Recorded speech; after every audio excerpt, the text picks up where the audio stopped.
Ok, donc bonjour à tous.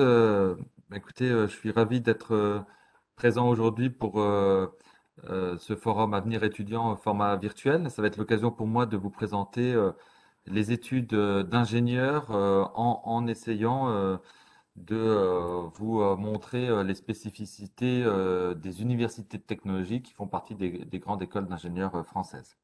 Alors ces universités de technologie, elles sont au nombre de trois. Il y en a une à Belfort-Montbéliard, une à Compiègne et puis une à Troyes. Voilà. C'est un type d'établissement un petit peu particulier au format hybride, c'est-à-dire que, comme vous le savez, ce sont des grandes écoles d'ingénieurs, au même titre que les INSA, par exemple. Donc c'est un recrutement souvent qui est post-bac, mais on va aussi admettre des étudiants à bac+2. Alors, qui dit grande école dit haut niveau de sélection. Il faut savoir qu'aujourd'hui, plus de 70% de nos admis post-bac ont une mention très bien. Et puis, c'est aussi un diplôme qui est reconnu fortement dans le monde de l'industrie. Ça, ce sont des caractéristiques des grandes écoles françaises. Mais les universités de technologie, elles sont hybrides parce qu'elles veulent aussi tirer le meilleur parti du, du système universitaire. Donc elles sont universités. Pourquoi? Parce que les grandes écoles, c'est un type d'établissement qui est vraiment spécifique à la France, alors que partout dans le monde, c'est le modèle universitaire qui prime. Un modèle où vous allez avoir des laboratoires de recherche qui sont visibles à l'échelle internationale, où il y aura souvent des écoles doctorales et où il y aura une taille d'établissement de plusieurs milliers, voire plusieurs dizaines de milliers d'étudiants qui font que, à l'échelle internationale, pour lequel il y a un format de diplôme bachelor, master, doctorat, eh bien, c'est ce modèle qui prime. Donc voilà, vous voyez, on essaye de tirer avantage du meilleur du système international et du meilleur du système français.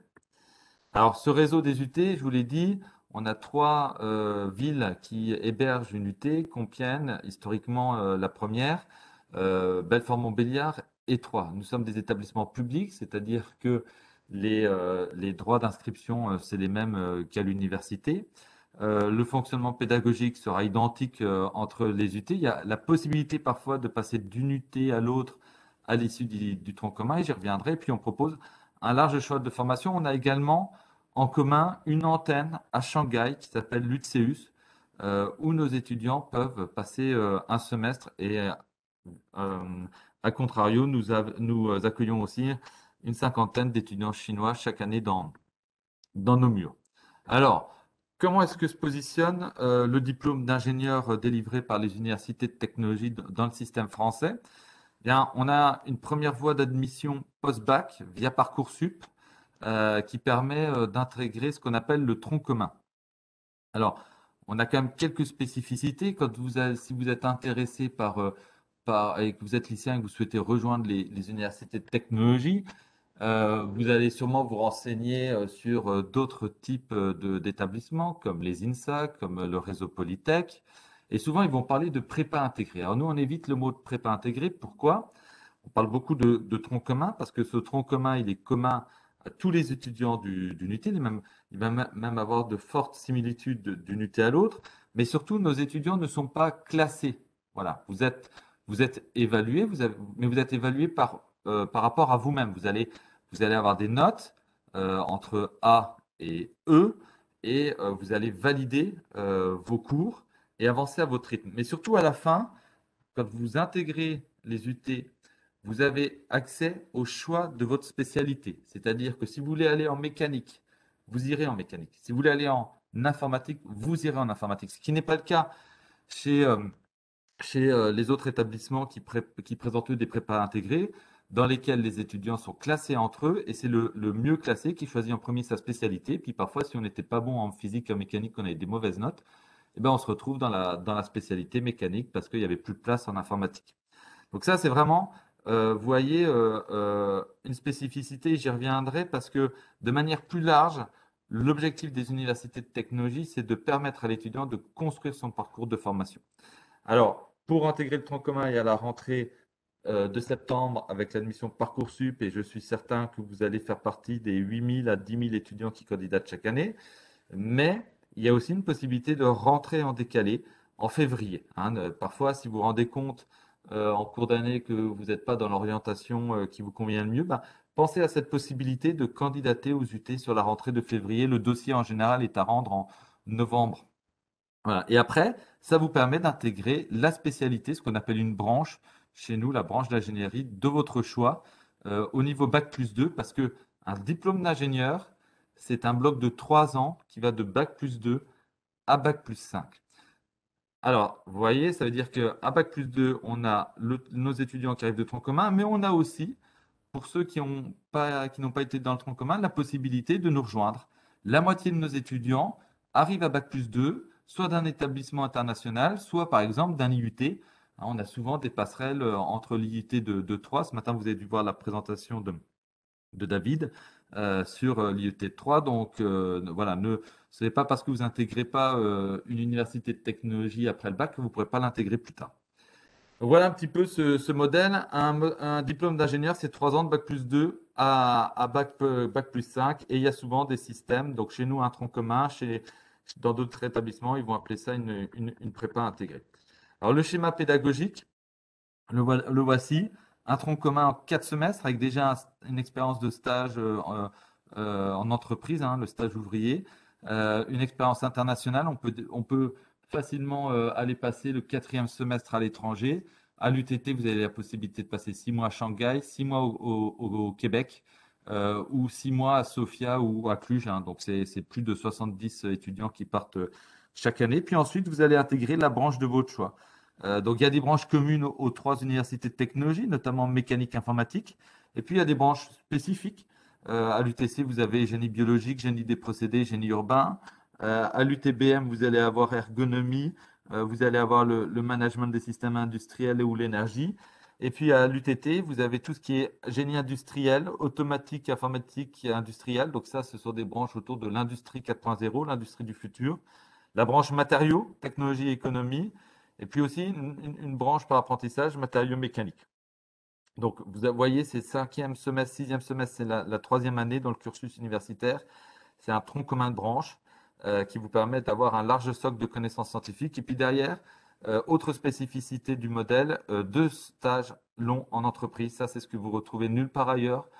Ça permet, ce premier stage long en entreprise en 4e année, eh bien déjà de pouvoir éprouver son projet professionnel et se dire, ben, est-ce que finalement la voie que j'ai choisie est la bonne? Oui, je continue et je me spécialise. Non, ben, j'essaie de réorienter mon parcours de formation. Voilà un petit peu pour le modèle. Alors, être ingénieur, qu'est-ce que c'est, hein? Qu'est-ce que ça implique en termes de formation? Bah, déjà, construire son parcours. Et là aussi, c'est vraiment au niveau des universités de technologie, vous avez un modèle que vous retrouvez nulle part ailleurs. Un modèle où ce qui compte, ce n'est pas des logiques de simplification organisationnelle, mais ce qui compte, c'est de donner du sens au parcours de l'étudiant. Donc, ce qu'on va vous demander, c'est en fait d'identifier quel est votre projet professionnel. Et ça, c'est important parce que être ingénieur, c'est un titre. En fait, c'est un titre ingénieur. C'est pas, ça va pas, c'est pas comme quand vous faites des études et que vous faites des études pour être chirurgien et vous allez être chirurgien. Être ingénieur, vous voyez, moi je suis ingénieur et je me retrouve enseignant-chercheur, directeur de la formation. Ingénieur, on a un ingénieur UTT qui habite près de chez moi et qui est à la tête d'un centre équestre. Vous pouvez vous retrouver être dans de l'ingénierie financière. Vous pouvez être à construire des stades. Vous pouvez être dans la recherche et le développement en microélectronique. Vous pouvez être à la tête du service achat de LVMH. Enfin, il y a tout un tas de possibilités en fait.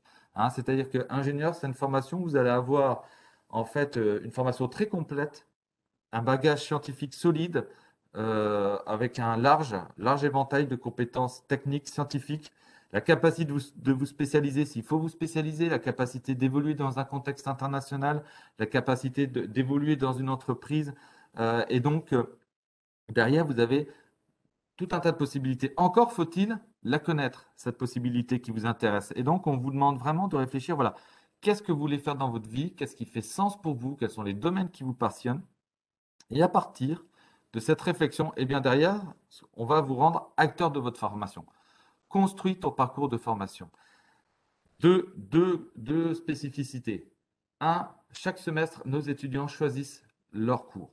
Voilà. Ils vont identifier les cours qui correspondent le plus à leur parcours de formation. Et donc, vous vous rendez compte, ça veut dire que pour 3000 étudiants, on a 3000 emplois du temps différents. C'est un petit peu le modèle UT, ce qui a été fait au lycée récemment dans le cadre de la nouvelle réforme, mais on l'a fait 30 ans avant. Et puis, vous allez non pas valider des années avec des systèmes de rattrapage, mais vous allez avancer à votre rythme, un rythme individualisé. C'est-à-dire que chaque cours que vous suivez, si vous le réussissez, vous capitalisez les crédits. Si vous ne le réussissez pas, bah, tant pis, vous n'avez pas les crédits, puis vous continuez d'avancer. Alors, vous pouvez le refaire plus tard ou pas si vous estimez que ce n'est pas utile. Et donc, en fait, vous allez, vous allez non plus avoir vraiment des années, mais en fait, vous allez avancer à votre rythme pour obtenir tous vos crédits. Donc, on arrive vraiment sur des parcours individualisés. Et ça, ce modèle, il est très fort parce qu'il est vraiment centré sur l'étudiant. Il vous rend acteur, mais aussi il est capable de s'adapter à une grande hétérogénéité d'étudiants. J'en veux pour preuve l'impact de la réforme du lycée. Dans la plupart des autres écoles d'ingénieurs, elles demandent spécialité maths en terminale et puis au moins physique en première. Eh bien, les universités de technologie, elles ont été capables aussi de donner la chance à des jeunes qui n'avaient peut-être pas fait les choix maths physique. Pour intégrer l'UTT, ben, et si vous avez fait spécialité maths, ben, quelles que soient les autres spécialités que vous avez choisies, il n'y a pas de souci, vous pouvez candidater. Et puis, si vous avez fait maths complémentaires, et que vous n'avez pas pris la spécialité maths, ben, si vous avez quand même à côté choisi deux autres spécialités comme la biologie et NSI, eh ben, vous pouvez candidater on a été capable de mettre en place des cours d'adaptation en début de tronc commun pour que justement ceux qui n'avaient pas fait ces choix maths physique à fond ben, puissent quand même essayer de devenir ingénieur. Donc un parcours que l'étudiant va construire, un parcours qui est centré sur l'étudiant, une formation qui est très orientée sur l'insertion professionnelle. On a des chiffres d'insertion professionnelle qui sont excellents. C'est en moyenne 40 000 euros brut le salaire de sortie. Vous avez, comme je vous l'ai dit, deux stages longs, donc vous avez vraiment une proximité avec le monde de l'entreprise. L'international, eh bien, vous avez différents moyens de pouvoir faire au moins un semestre à l'international. Et puis à l'UTT, en ce moment, vous le savez peut-être pas encore, mais on a été lauréat d'un appel à projet européen et on fait partie d'une trentaine d'établissements qui sont en train de construire les universités européennes de demain. Et donc, vous allez pouvoir bénéficier de parcours européens sur les campus de nos 7 partenaires. Et puis enfin, les études, bah, effectivement, il y a les cours, mais il n'y a pas que dans les cours qu'on se forme. Ce qui suit les cours est très important, la vie associative, le fait d'avoir des projets humanitaires, sportifs. Voilà, donc ça aussi c'est très important et c'est très formateur. Donc ça fait partie de la richesse des études d'ingénieur et ça vous le retrouvez dans toutes les écoles. Pour ceux qui justement ont besoin de découvrir le monde de l'entreprise d'un peu plus près ou qui souhaitent avoir leurs études financées, eh bien, n'oubliez pas que l'apprentissage, c'est une voie d'excellence. C'est une voie d'excellence parce que souvent les chiffres d'insertion des jeunes qui ont fait l'apprentissage dans leurs études d'ingénieur sont un peu meilleurs que ceux qui n'ont pas fait le choix de l'apprentissage. Vous aurez le même diplôme que vos camarades, mais vous allez avoir une proximité avec l'entreprise ce qu'on appelle une mise en situation. Hein, une mise en situation des étudiants, c'est-à-dire qu'il y a ce qu'on apprend en cours, mais ce qui compte derrière, ce n'est pas ce qu'on apprend en cours, c'est notre capacité à mobiliser toutes ces connaissances, toutes ces compétences dans un milieu professionnel. Hein, donc on essaye dans les écoles d'ingénieurs de vous mettre en situation, dans le cadre de projets étudiants ou autres, mais il n'y a jamais rien de mieux qu'une mise en situation professionnelle, notamment dans le cadre de stages ou encore mieux dans le cadre de l'apprentissage. Voilà, alors l'international, bah, je vous en ai parlé, je ne vais pas m'étendre trop longtemps. On a tout au long des 5 années un grand nombre de possibilités de séjours, soit des séjours courts, soit des semestres, et puis parfois même des années quand on entre dans une logique de double diplôme. Donc les écoles d'ingénieurs, en général, elles ont une direction des relations internationales qui vous aide à trouver vos semestres à l'étranger. Et puis sur le contenu pédagogique, eh bien, comme je vous le disais, euh, euh, ingénieur, c'est un titre, c'est cette formation qui est à la fois scientifique, technique et puis humaniste, avec une part importante des sciences humaines et sociales.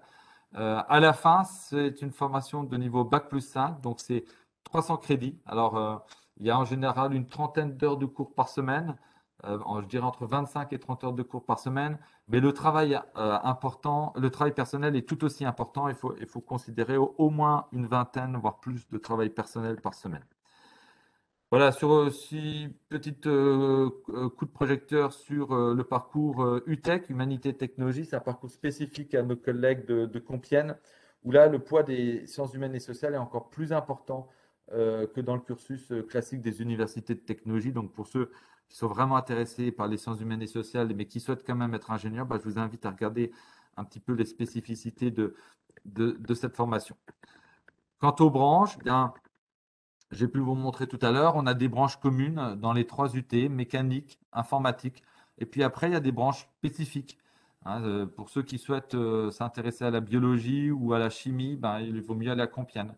Pour ceux qui s'intéressent à l'énergie ou à l'ergonomie, l'UTBM, c'est le bon choix. Et puis ceux qui s'intéressent à l'industrie du futur, aux nanotechnologies, voilà, l'électronique embarquée, ben, c'est à l'UTT qu'il faut venir. Euh, voilà, donc les admissions, ben, le calendrier, je pense que vous commencez à le connaître pour le calendrier Parcoursup cette année.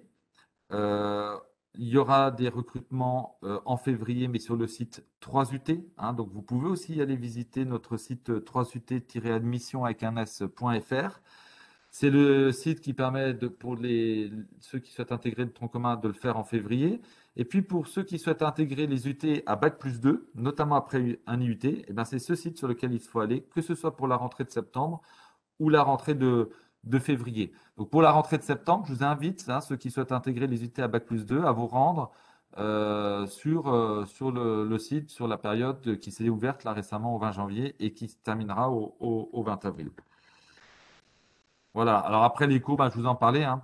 Effectivement, les cours, c'est important. C'est pas moi en tant que directeur de la formation qui va vous dire de faire l'impasse dessus, mais c'est tout aussi formateur, comme je vous le disais, de connaître des mises en situation. Quand on est dans le bureau des élèves, quand on est président, trésorier, secrétaire d'une association étudiante, et ben c'est autant de compétences et d'expériences qu'on accumule. Et vous avez un nombre d'associations qui est vraiment important dans les écoles d'ingénieurs, que ce soit des, des associations sportives, des associations artistiques, des associations à but humanitaire, qui s'intéressent au développement durable, etc. Donc, vraiment, vous allez voir, ces études d'ingénieur, c'est des études qu'on peut qualifier de vraiment très épanouissantes.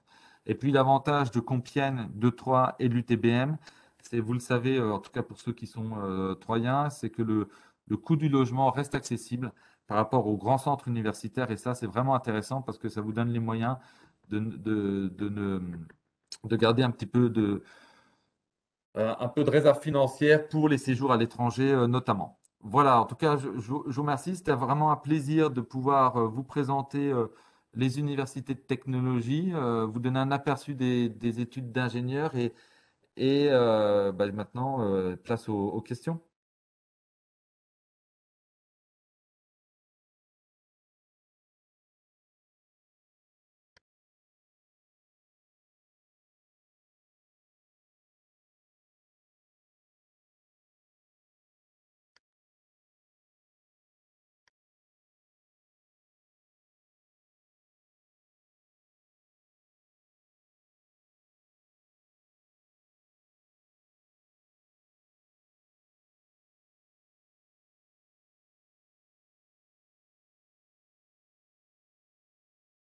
Alors, il y a une question d'Arnaud. Quel est le niveau requis pour intégrer l'UTT en terminale? Alors, euh, effectivement, je donnais une indication sur le pourcentage de mentions très bien. C'est vrai que le niveau s'est fortement amélioré, hein. Il y a 5 ans, on avait à peu près 35% des jeunes qui avaient une mention très bien parmi les admis. Aujourd'hui, on a plus de 70%.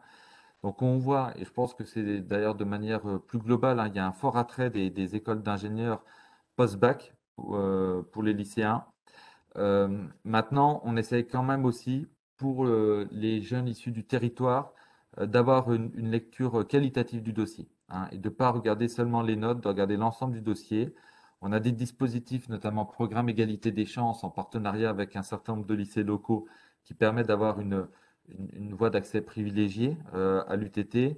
Mais de manière plus globale, au moment des jurys d'admission, on va regarder les étudiants, les lycéens au bois, un peu plus spécifiquement. Et même pour les lycéens de la région, on va aussi avoir un regard un petit peu plus attentif sur leur dossier. Et on voit que ces 5 dernières années, on est passé de 9% d'étudiants qui étaient admis, qui étaient issus de la région à 20%. Voilà, on essaye de justement faire preuve de discernement pour donner une chance aux étudiants locaux d'accéder aux écoles, aux études d'ingénieurs. Mais c'est vrai qu'une moyenne, ça veut tout dire et rien dire. C'est difficile de se prononcer comme ça parce que si vous avez un 14 ou un 15 de moyenne, bah, suivant que la moyenne de classe elle est à 13 ou qu'elle est à 8, ça ne veut pas forcément dire la même chose. Donc ça aussi, on en tient compte. On tient compte de tous ces éléments. Moi, ce que je peux vous dire, c'est que si vraiment vous êtes intéressé par l'UTT, que c'est une école à laquelle que vous voulez intégrer, venez à nos portes ouvertes le 5 mars. Venez rencontrer le responsable du tronc commun ou moi-même. Je note toujours les noms des jeunes qui montrent un grand intérêt pour cette école parce qu'effectivement, dans Parcoursup, vous allez avoir un certain nombre de choix à faire. Mais nous, quand on juge vos dossiers, on n'a pas l'accès à la hiérarchisation de vos vœux. Voilà. On ne sait pas si l'UTT, on est votre vœu numéro un, 2 ou 3, ou si on est votre 10e vœu. Donc voilà, n'hésitez pas à vous manifester. Puis il y a un dispositif qui s'appelle les UTT Days qui permet de vivre une journée en immersion au sein de l'UTT qui est relancé cette année. Donc là aussi, vous pouvez me contacter, hein, je vais vous mettre mon mail dans le chat et puis je vous redirigerai vers Laura Lejeune qui est la responsable de la promotion à l'UTT et qui pourra mieux vous renseigner que moi.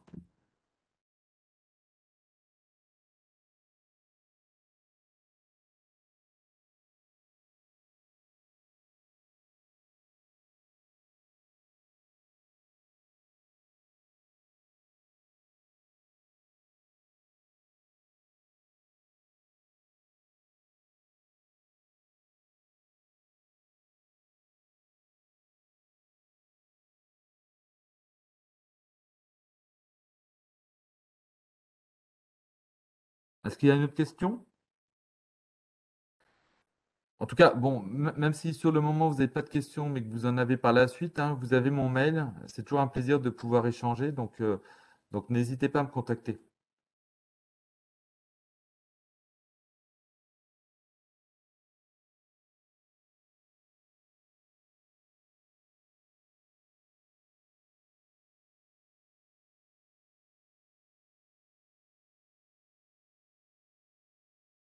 Ok, très bien. Bah, écoutez, s'il n'y a plus de questions, je vous remercie.